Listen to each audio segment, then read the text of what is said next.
Hello students, maths लक्ष्य में आपका स्वागत है। आज हम ट्वेल्थ मैथ्स के त्रिविमीय ज्यामिति 3D जियोमेट्री की एक्सरसाइज 11.3 का पार्ट 1 करेंगे। इस पार्ट में सारे बेसिक्स होंगे, जितना भी बेसिक्स यहाँ पे हो सकते हैं इस एक्सरसाइज में समतल से रिलेटेड, वो सब इसमें होंगे। तो आप वीडियो को शुरू से लास्ट तक देखें और इसमें क्वेश्चन भी हल करेंगे, एक्सरसाइज भी शुरू कर लेंगे आज। तो ये जो पहला टॉपिक है ये क्या है, देखिए, अभिलंब रूप में समतल का समीकरण। Equation of a plane in normal form. Normal form में कैसी होती है ये समतल का जो समीकरण होता है वो देखिए, एक समतल मान लेते हैं हम ABC। यहाँ पे आपको एक समतल दिख रहा होगा ABC। तो ये जो समतल है ये मूल बिंदु से, इसका मूल बिंदु यहाँ है, इस मूल बिंदु से कितनी डिस्टेंस पर है, तो D दूरी पर है। ये चीज ध्यान रखेंगे। ON अभिलंब है, जो ON आपको दिख रहा है ये अभिलंब है जो वेक्टर n की दिशा में है। तो जो ये वेक्टर n यहाँ पे इस प्रकार से इसको डिनोट करेंगे, वेक्टर n की दिशा में, यूनिट वेक्टर n की दिशा में, तो यहाँ नहीं बल्कि यहाँ। समतल का अभिलंब के रूप में समीकरण फिर क्या बन जाता है कि ये वेक्टर n जो O से P आपको दिख रहा है, सॉरी वेक्टर R, और ये वेक्टर n O से N, जब इन दोनों का डॉट प्रोडक्ट करते हैं तब जाकर ये डिस्टेंस ज्ञात हो जाती है। जो यहाँ से यहाँ तक की दूरी होती है तब ये ज्ञात हो जाती है। तो ये यूनिट वेक्टर n है और ये वेक्टर r है, तो इनका डॉट प्रोडक्ट करने से ही डिस्टेंस ज्ञात हो जाती है। तो ये इसका सदिश रूप हमने लिख दिया है, ठीक है। तो इसको आप याद रख लेंगे। जब इसका कार्तीय रूप निकालते हैं तो कैसे निकाल सकते हैं इसको देखिए। ये जो वेक्टर r है, हम ये मान लेते हैं कि जो बिंदु है ये एक्स वाई जेड है।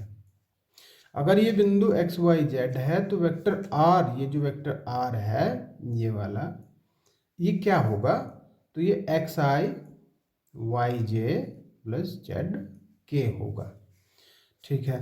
अगर हम ये मान लेते हैं कि ये जो यूनिट वेक्टर n है ये एल एक्स एम वाई और एन जेड होगा, ठीक है, एल आई सॉरी एम आई और वाई के, ये है, ठीक है। ये हुआ क्योंकि एल एम एन हम इसके दिक् कोसाइन मान लेंगे। यदि समतल के अभिलंब के दिक् कोसाइन एल एम एन है और समतल की मूल बिंदु से दूरी डी है तो समतल का समीकरण ये बनता है। कैसे बनता है वो आप समझ लीजिए कि आर की जगह हम लिख देंगे x i y j z के, और यहाँ डॉट में है l i m j n के।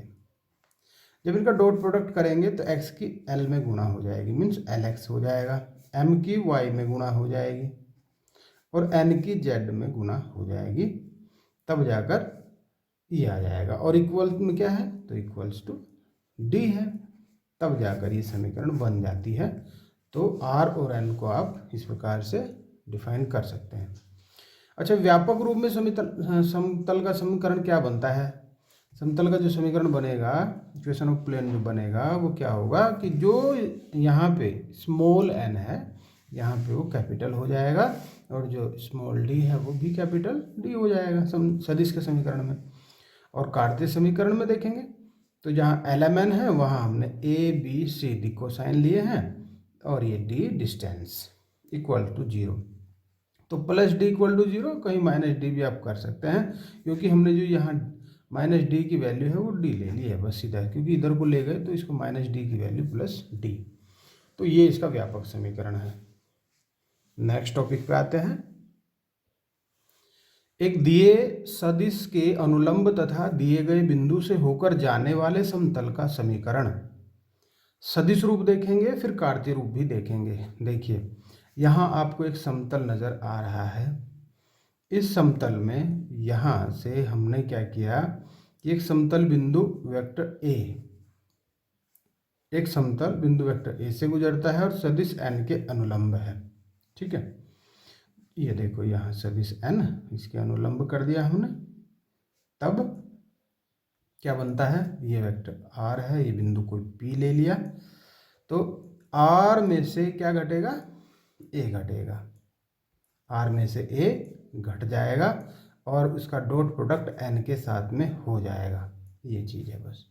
तो हमें यहाँ पे क्या चीज़ें पता होनी चाहिए, आर, ए और एन। आर क्या है, ओ से पी की दूरी, मीन्स जो सदिश है वो आर ओ ए, जो हमने एक ए बिंदु लिया है, ठीक है, जहाँ से इसको गुजारना है समतल को, तो वो वहाँ से सदिश क्या बन रहा है, वेक्टर ए, और यहाँ से वेक्टर एन बन रहा है जिस पर ये अनुलंब है। तो आर में से ए माइनस करके डॉट प्रोडक्ट कर देते हैं एन का बराबर 0। अब इसको काटते रूप में कैसे करेंगे, तो देखिए अगर हम पी को एक्स वाई जेड मान लें और ए को x1 y1 z1 मान लें, तो क्या होगा, देखिए आर हो जाएगा xi plus yj plus zk, और वेक्टर ए हो जाएगा x1i y1j एंड z1k, और जो वेक्टर n है वो हमने मान लिया है bj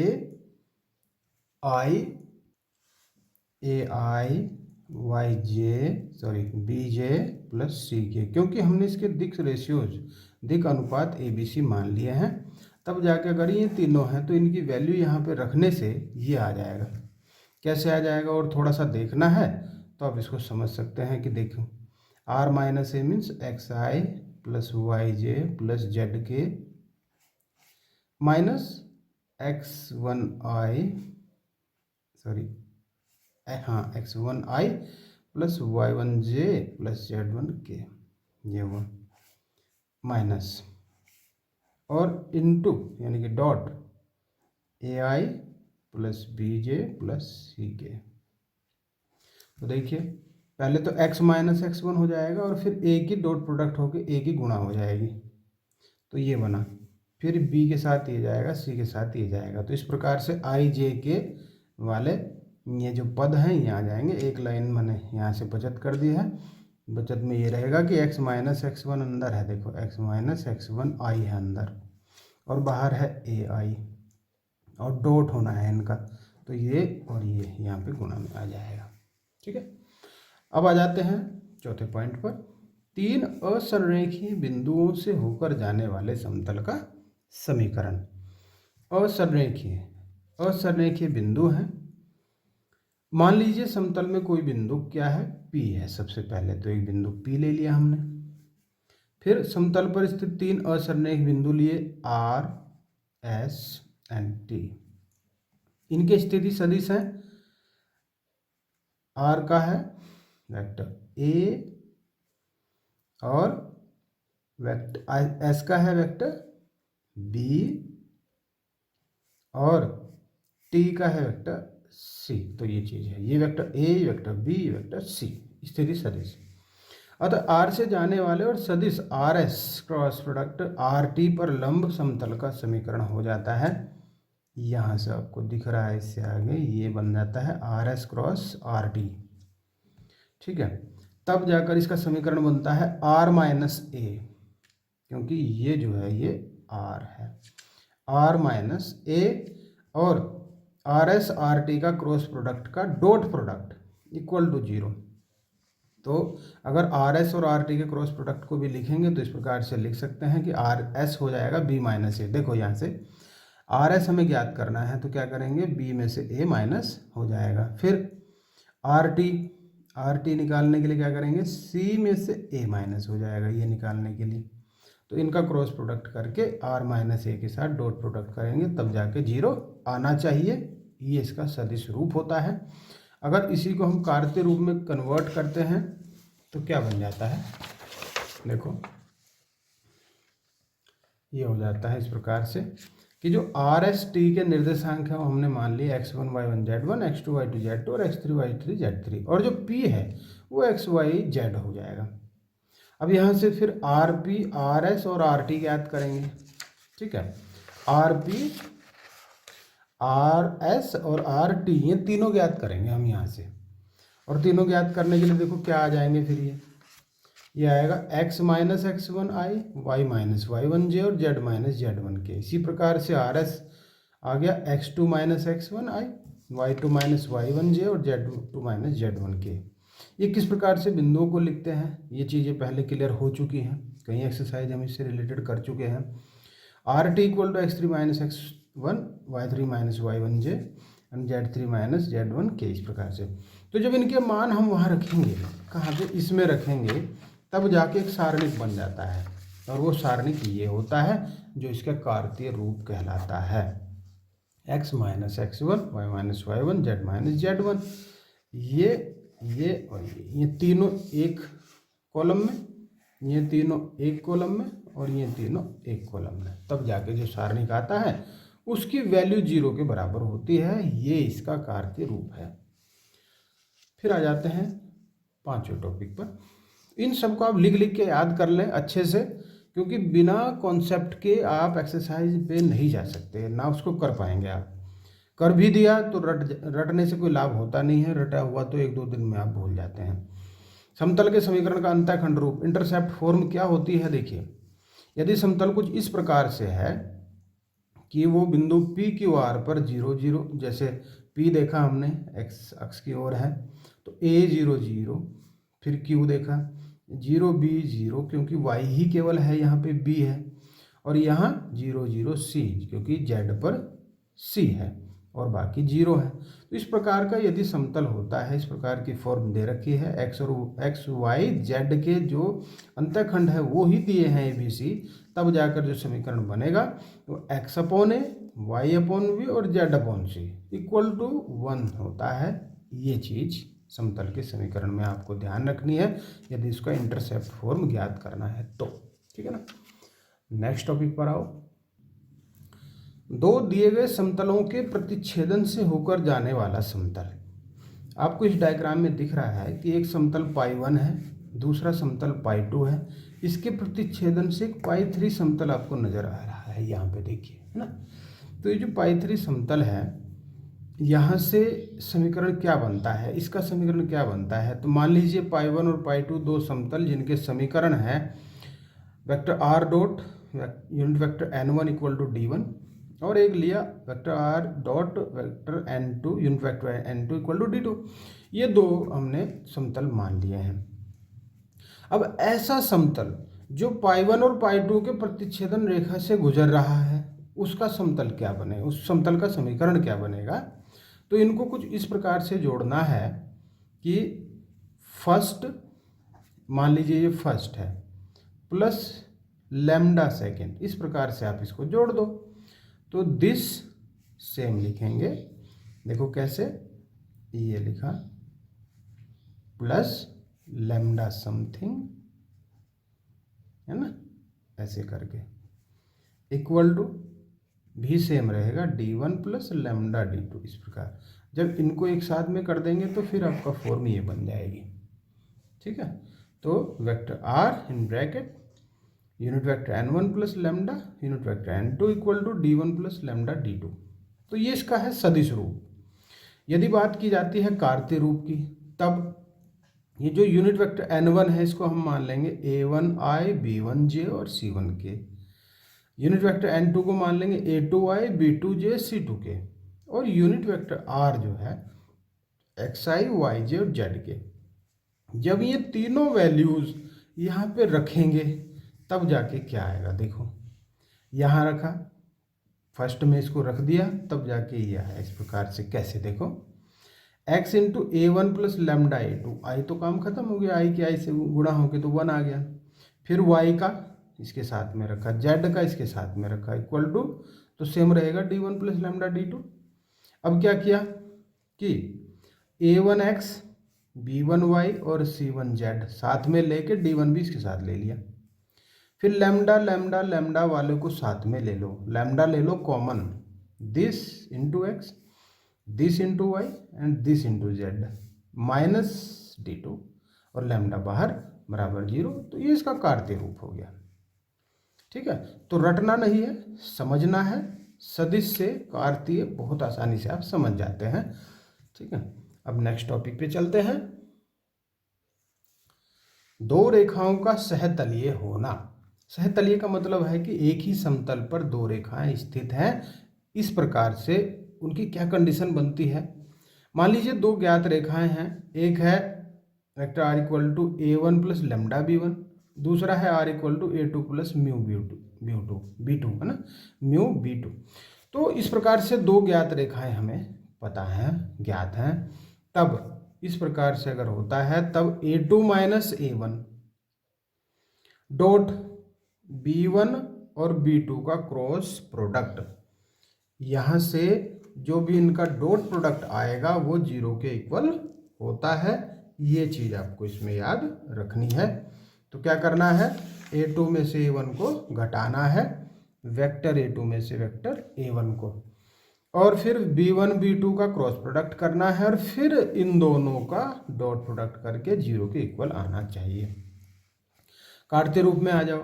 यदि हम रेखाओं को काटते रूप में देखें, एक रेखा ये है, ठीक है, दूसरी रेखा ये है, तब सहतलीय होंगे कब, तब जबकि x2 minus x1, y2 minus y1 और z2 माइनस z1 एक रो में, a1 b1 c1 दूसरी रो में, a2 b2 c2 तीसरी रो में।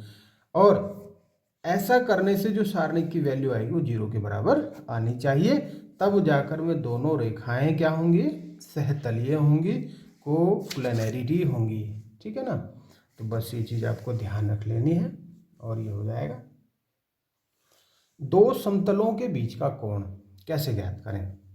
दो समतलों के बीच का कोण उनके अभिलंबों के मध्यस्थ कोण के बराबर होता है। सदिश रूप में क्या बनता है, देखिए, एक समतल मान लीजिए ये है, दूसरा समतल ये है, इनके बीच का कोण थीटा है, तब जाकर जो n1 और n2 हैं उनके डॉट प्रोडक्ट अपॉन में उन दोनों वेक्टर्स के परिमाणों का डॉट, मीन्स गुणा कह सकते हैं, डॉट तो ना भी कहें, ठीक है, और इसका पूरे का परिमाण मीन्स इसका मॉडल जो भी आएगा मीन्स प्लस वैल्यू आनी चाहिए। इसका मतलब ये होता है कोस थीटा की प्लस वैल्यू आनी चाहिए, और यहाँ से फिर थीटा हम ज्ञात कर लेंगे।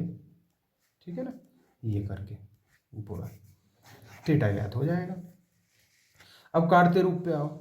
दो समतलों का समीकरण मान लीजिए हमारे पास ये है, a1x plus b1y plus c1z plus d1 equal to 0।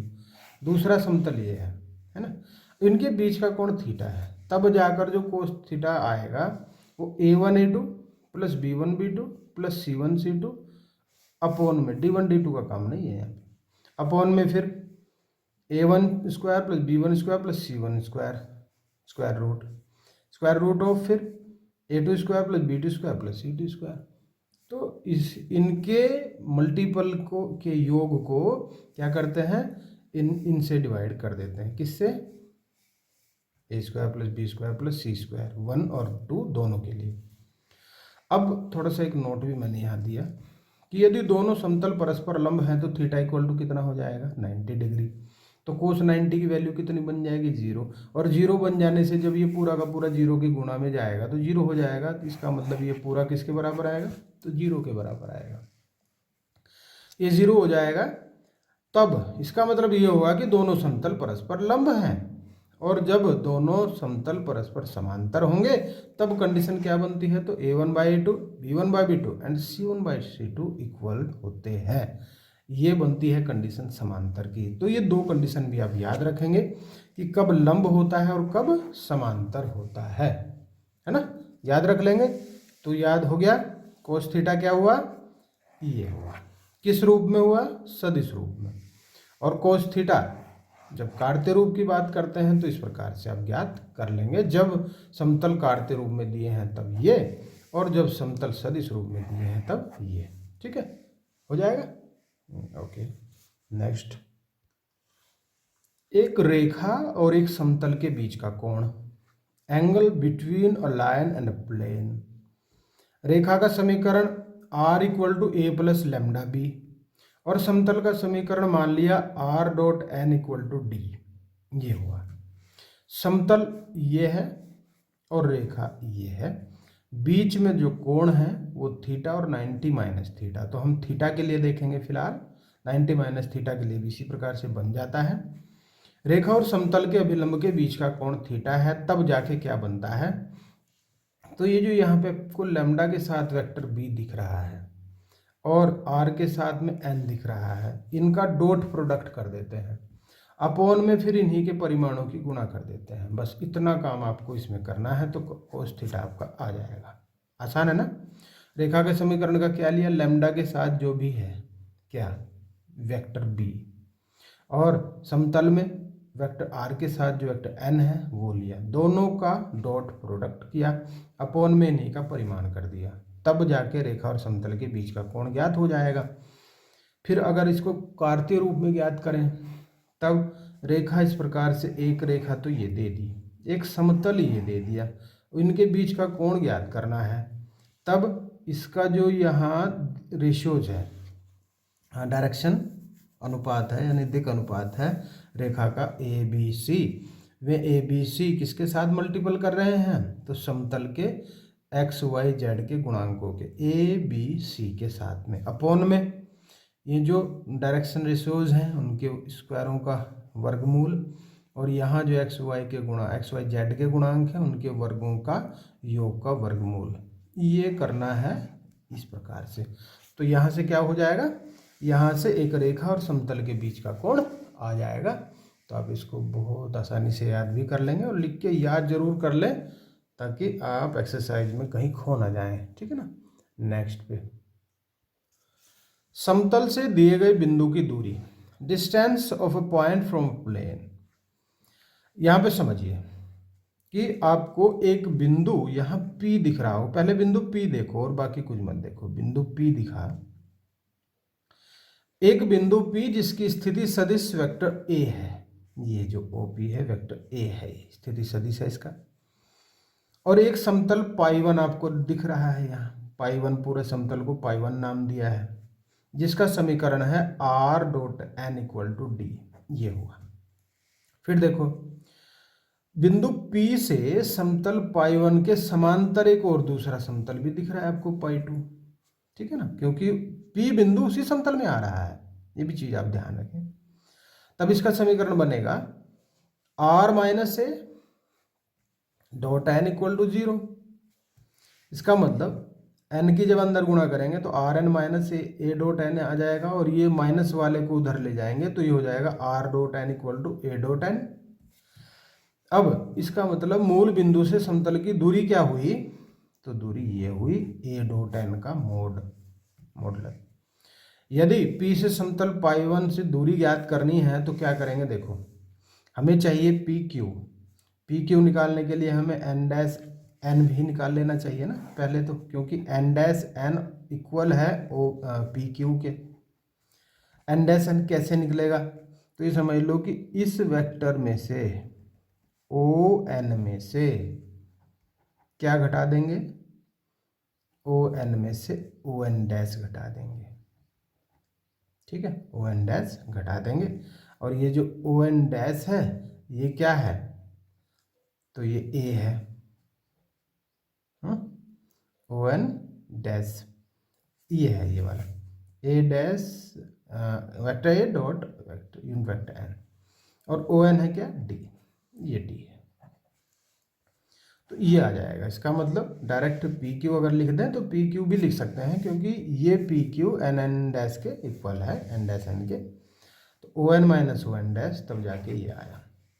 अब यदि समतल पाई2 का समीकरण r dot n equal to d के रूप का है, जहां n समतल पर अभिलंब है, तो क्या बनती है लंबिक दूरी, तब बनती है A N minus D upon vector n का परिमाण और पूरे का मॉडुलस, यानी कि प्लस वैल्यू, दूरी है ना लंबिक दूरी, इसलिए। अब इसका जो कार्तीय रूप बनता है वो क्या बनता है, कार्तीय रूप बन जाता है इसका ax1 plus by1 plus cz1 plus d upon वर्गमूल में a square plus B square plus C square, जबकि बिंदु है क्या x1 y1 z1, और इस बिंदु की बात हो रही है बिंदु P की, और जो समतल है वो ax plus B Y plus C Z plus D है। अगर देखो इसको माइनस डी लिखेंगे यहाँ, तब यहाँ भी माइनस आएगा, और इसको प्लस डी के रूप में शो करते हैं तो यहाँ भी प्लस डी के रूप में आप शो कर सकते हैं, ठीक है। चलिए अब एक्सरसाइज की ओर आते हैं, एक्सरसाइज भी शुरू करते हैं। क्वेश्चन नंबर 1, निम्नलिखित प्रश्नों में से प्रत्येक में समतल के अभिलंब की दिक् कोसाइन और मूल बिंदु से दूरी ज्ञात कीजिए। तो यहाँ पे 4 खंड दिए हैं, इसमें से हम पहले खंड को ही कर लेते हैं, z इक्वल्स टू 2। इसका जो अभिलंब है वो कहाँ है, z इक्वल्स टू ओनली, तो इसका मतलब ये z अक्ष पर स्थित है, z अक्ष है इसका अभिलंब, और z अक्ष है तो इसका मतलब ये हुआ कि यहाँ पे जो डायरेक्शन कोसाइंस है, डायरेक्शन कोसाइंस जो है वो क्या है, तो कोस 90 एंड कोस 0, क्योंकि z पर है ना विलंब, इसलिए जो गामा होगा अल्फा बीटा गामा में अल्फा 90 बीटा 90 एंड z का गामा 0, तो ये बन जाएगा कोस 90 की वैल्यू 0, ये भी 0 और ये 1, तो डायरेक्शन कोसाइन ये आ जाएगा। और मूल बिंदु से दूरी कितनी होगी, मूल बिंदु से दूरी तो बहुत आसान, क्योंकि z2 है, इसका मतलब मूल बिंदु से दूरी तो 2 ही हो जाएगी, बस हो गया काम। अब b को देखो, x plus y plus z equal to 1। यहाँ से अगर हम दिक अनुपात ज्ञात करें, क्योंकि दिक अनुपात से दिक कोसाइन ज्ञात करना भी आसान रहता है। देखो यहाँ मल्टीपल में क्या है 1, इसके मल्टीपल में भी 1 और यहाँ भी 1। अब ज्ञात कर लेंगे दिक, अब ज्ञात करेंगे दिक कोसाइन। दिक कोसाइन के लिए क्या करेंगे, तो आपको पता है a by root a square plus B square plus C square, इसी प्रकार से b अपॉन में, इसी प्रकार से c अपॉन में, समथिंग है ना। तो भाई 1 अपॉन रूट में 1 स्क्वायर 1 स्क्वायर 1 स्क्वायर, फिर 1 के, क्योंकि ये भी 1 ही है, फिर 1 square 1 square 1 square and 1 upon is also 1 square 1 square 1 square, ये हुआ। तो ये 1 by root 3 and 1 by root 3 and is also 1 by root 3, तो ये हुआ। इसमें अब देखें c, हाँ c से पहले इसकी मूल बिंदु से दूरी ज्ञात करनी पड़ेगी। तो भाई दूरी ज्ञात करने के लिए क्या करेंगे, जो समतल है उसमें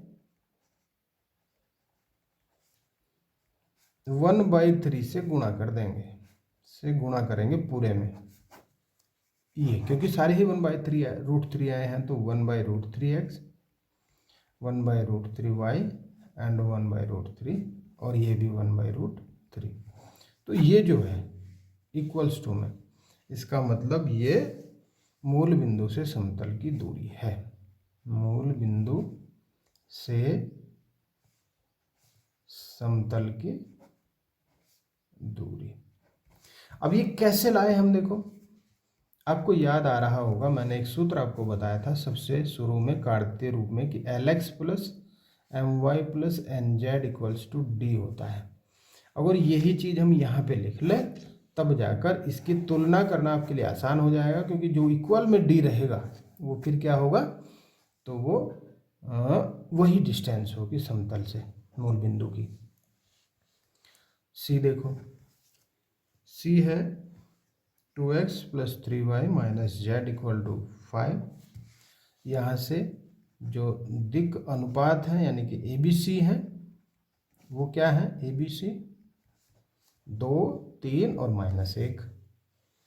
इसका मतलब हम दिक रेशियोज दिक कोसाइन ज्ञात कर सकते हैं। दिक कोसाइन के लिए क्या करेंगे, तो a अपॉन समथिंग, यानी कि समथिंग क्या होगा, इनके स्क्वायरों का वर्ग, सॉरी इनके स्क्वायरों का योग का वर्गमूल प्लस 3 स्क्वायर और -1 का स्क्वायर। 3 अपॉन भी सेम बात होगी और -1 अपॉन भी सेम बात,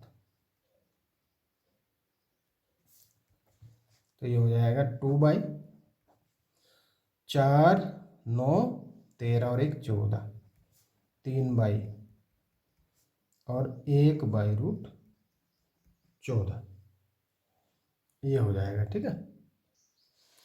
अब जो वर्गमूल में a square plus B square plus C square आया है, यानी कि 2 square plus -3 square plus plus 3 square minus 1 square, ये तो ये आया है 491 यानी कि वर्गमूल 14।